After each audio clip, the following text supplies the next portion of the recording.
창세기 30장 1절로 24절의 말씀으로 우리에게 주시는 하나님의 말씀에 함께 은혜 받기 원합니다. 야곱이 외삼촌 라반의 집에 갔을 때에 그 라반의 두 딸 레아와 라헬 가운데 야곱은 라헬을 사랑하였습니다. 그래서 라헬과 결혼하기 위해서 외삼촌 라반의 집에서 7년을 봉사했는데 그 외삼촌이 야곱을 속여서 라헬이 아니라 레아를 줌으로 인하여서 레아와 결혼하게 되고, 또 다시 라헬을 얻기 위해서 7년을 더 봉사하여 총 14년을 봉사한 뒤에 라헬을 얻게 되었습니다. 그런데 하나님께서는 야곱의 사랑을 받지 못한 레아의 슬픔을 보시고 그를 긍휼히 여기사 레아에게는 자녀를 주시고 라헬에게는 자녀를 주시지 않았습니다. 그래서 레아는 야곱을 통하여서 네 아들을 낳았습니다. 르우벤과 시므온과 레위와 유다, 이 네 명의 아들을 낳았던 것이에요. 그런데 요즘은 사람들이 결혼해도 자녀를 잘 안 낳으려고 하고, 낳아도 한 명 낳고 더 안 낳고 그렇지만 불과 우리나라도 몇십 년 전만 해도 자녀를 얼마나 많이 낳았는지 몰라요. 많은 집은 10명이 있는, 자녀가 있는 집도 그렇게 있었지요. 그런데 이 당시 이스라엘, 이 야곱의 시대에는 자녀가 많은 것, 그것도 아들이 많은 것, 그게 가장 큰 재산이고 가장 큰 힘이었던 것입니다. 그래서 어떻게든지 결혼을 하고 자녀를 많이 낳고 아들을 많이 낳아야만이 그 시대에서 능력이 있고 그 시대에서 살아남을 수 있었던 것이죠. 그러니 레아는 남편의 사랑을 받지 못하였지만 하나님의 은혜로 4명의 자녀, 아들을 낳았으니 오늘 그것이 그녀에게는 힘이었고 위로가 되었던 것입니다. 그런데 반대로 남편의 사랑을 받은 라헬은 남편의 사랑은 받았지만 아들을 낳지 못함으로 인하여서 얼마나 괴로웠던지 1절에 이렇게 말씀합니다. 같이 함께 읽습니다. 라헬이 자기가 야곱에게서 아들을 낳지 못함을 보고 그의 언니를 시기하여 야곱에게 이르되 내게 자식을 낳게 하라. 그렇지 아니하면 내가 죽겠노라. 지금 라헬이 어떻게 하겠다고요? 죽겠다라고 말하는 거예요. 남편의 사랑은 받았지만 아들을 낳지 못한 것이 얼마나 괴로운지 내가 죽겠다라고 말할 정도로 괴롭고 힘들었다라는 것이죠. 즉 언니는 자녀를 순풍순풍 낳아서 그 아들이 4명이나 되었는데 자기는 아들을 한 명도 낳지 못한 그 괴로움에 죽겠노라라고 하여 그 괴로움을 남편에게 토로하는 거예요. 그런데 야곱의 입장에서도 그 아이를 낳지 못하는 게 자기의 잘못은 아니니까 하나님이 하시는 일을 왜 나에게 말하느냐라며 성을 내었다라는 것이에요. 오늘 그랬더니 라헬이 그 남편에게 말하기를 내 여종 빌하를 당신에게 주겠노니 그 여종 빌하를 통하여서 자녀를 낳으라라고 하여서 오늘 그 빌하를 통하여서 야곱이 그 아들을 낳게 되었는데 6절 같이 함께 읽습니다. 라헬이 이르되 하나님이 내 억울함을 푸시려고 내 호소를 들으사 내게 아들을 주셨다 하고 이로 말미암아 그의 이름을 단이라 하였으며, 오늘 라헬이 자기의 몸종이었던 여종이었던 빌하를 통하여 남편에게서 아들을 얻었는데 그 아들의 이름을 단이라고 정했다라는 것이에요. 그 단이라는 이름의 뜻은 보라 아들이다라는 그런 의미인 것이죠. 즉 아들을 낳았을 때 자기의 여종을 통하여 낳은 아들이지만 그 아들을 낳았을 때 얼마나 의기양양했는지 보라 아들이다. 단이라는 이름의 뜻이 그 뜻인 것입니다. 그러면서 여기 말씀에 따르면 하나님이 내 억울함을 푸시려고 내 호소를 들으사 내게 아들을 주셨다라고 말하는 것이죠. 즉 아들을 낳지 못한 것이 얼마나 마음의 괴로움이었던지, 얼마나 죽고 싶을 정도로 힘들었는지, 그 여정을 통하여 낳은 아들을 통하여서 하나님이 내 억울함을 푸셨다라고 그와 같이 말하는 것을 보게 됩니다. 이제 라헬의 시녀 빌하가 또다시 임신하여 둘째 아들을 낳았는데 납달리라고 이름을 정합니다. 8절 같이 봅니다. 라헬이 이르되 내가 언니와 크게 경쟁하여 이겼다 하고 그의 이름을 납달리라 하였더라. 납달리라는 이름의 뜻은 경쟁함이라는 뜻인 거예요. 누구와 경쟁을 한 겁니까? 언니와 경쟁을 한 거예요. 그 자녀, 아들을 낳는 일을 언니와 경쟁을 하여서 아들을 낳았는데 자기가 못 낳으니까 자기의 여정을 통하여서라도 아들을 낳고 경쟁해서 이겼다. 이긴 건 아니잖아요. 언니가 더 많은 아들을 낳았고 자기는 못 낳아서 여정을 통해서 낳았는데 그럼에도 불구하고 아들을 둘을 얻고서 경쟁해서 이겼다라고 말할 정도로 그 모습을 보면 얼마나 그 당시에 아들을 낳는 일이 또 라헬이 그것을 사모했는지 보게 되는 것입니다.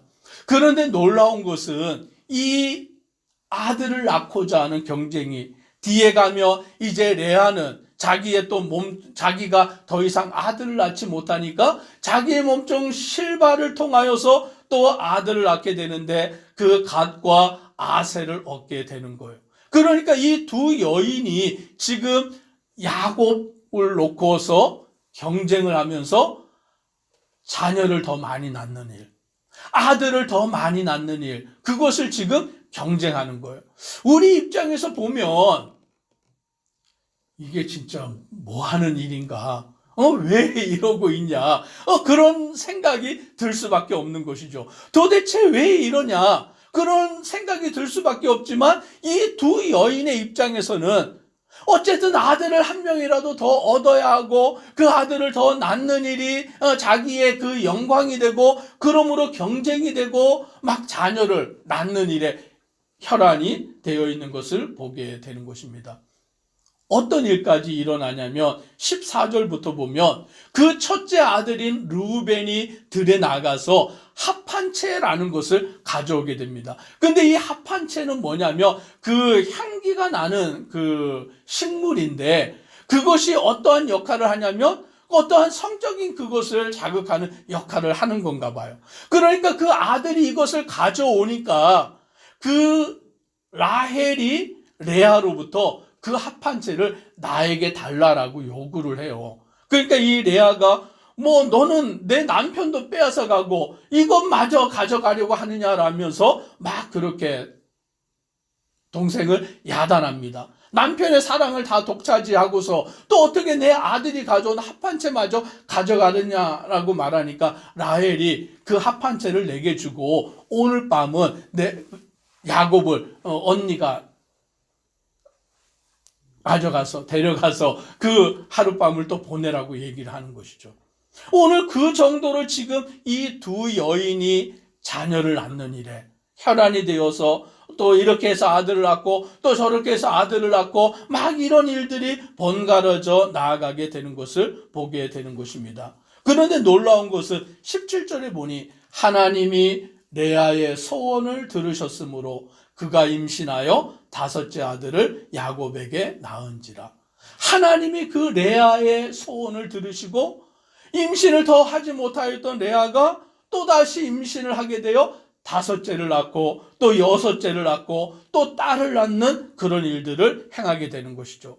또 22절에 보면 또 이렇게 말합니다. 같이 함께 22절 읽습니다. 하나님이 라헬을 생각하신지라 하나님이 그의 소원을 들으시고 그의 태를 여셨으므로. 라헬은 아이를 낳지 못하는 여인이었던 것이죠. 그런데 하나님이 라헬을 생각하셔서 그의 소원을 들으시고 태를 여셔서는 아들을 낳게 하셨는데 그 아들이 누굽니까? 요셉을 낳게 하신 것이죠. 근데 이 요셉은 누구예요? 나중에 형들의 미움을 받고 애굽의 종으로 팔려간 아들이 요셉이잖아요.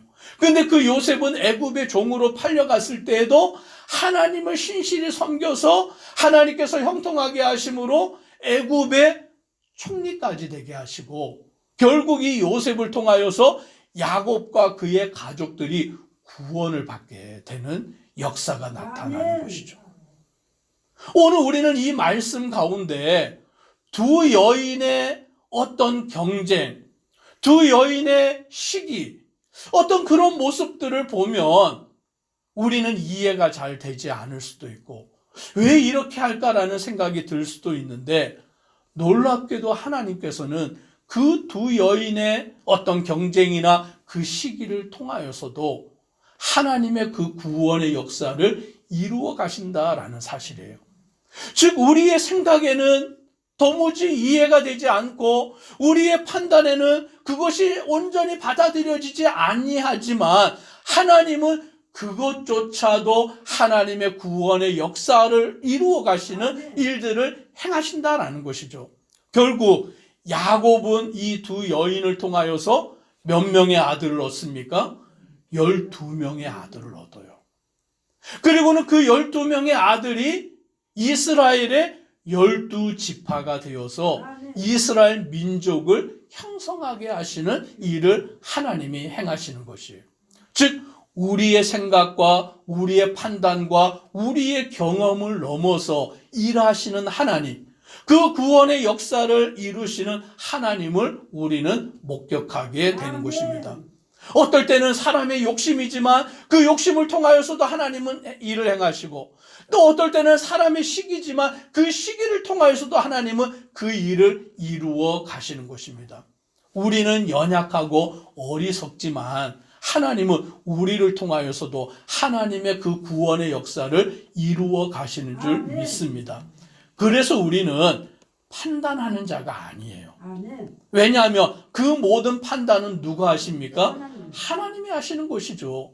우리는 정죄하는 자가 아니에요. 왜냐하면 우리를 심판하시는 분은 하나님이시기 때문인 것이죠. 그런데 때로 우리는 종종 우리가 판단하고 우리가 정죄하고 우리가 심판하려고 할 때가 많다라는 거예요. 이 말씀을 보면 도무지 레아와 라헬의 그 일들이 이해가 되지 않고, 우리는 그녀들을 판단하고 정죄할 수 있지만 하나님은 그녀들의 이 모습을 통하여서도 하나님의 구원의 역사를 이루어 가시는 것입니다. 우리는 하나님이 행하시는 일을 바라보고 그 은혜 안에서 겸손히 순종하며 나아가는 믿음의 성도 되기를 주의 이름으로 축복합니다. 기도드리겠습니다. 사랑의 하나님, 야곱이 결혼한 두 여인 레아와 라헬, 이 두 여인 간에 경쟁이 붙었습니다.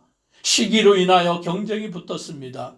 자녀를 더 많이 얻고자 하는 그 경쟁으로 인하여서 이 두 여인이 그 일들을 행할 때에 이것이 도무지 우리의 생각에는 이해가 되지 않고 왜 이렇게 하느냐라고 생각이 될 수 있고 판단하고 정죄할 수 있지만, 놀랍게도 하나님은 이 두 여인의 이 모습을 통하여서도 하나님의 구원의 역사를 이루어 가십니다. 이 두 여인을 통하여 야곱에게 12아들이 나오게 하시고 12지파가 형성되게 하시고 이스라엘을 이루어 가시는 하나님의 구원의 역사를 우리는 목격하게 됩니다.